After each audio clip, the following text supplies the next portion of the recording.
আসসালামু আলাইকুম। সবাই কেমন আছেন? আমি একদম ক্ষুদ্র একটা মানুষ, প্রবাসে থাকি।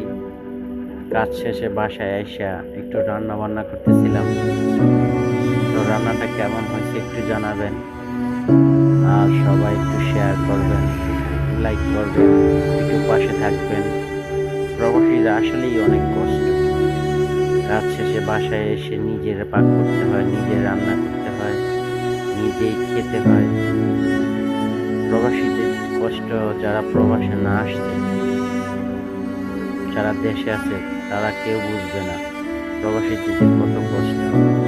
দেশে থেকে সবাই ভাবে ওরা টাকার মেশিন। আসলে টাকার মেশিন যে কি? মেশিন ঠিক রাখার জন্য তো রান্না বান্না করতে হয়, ঘর গুছাইতে হয়, সবকিছু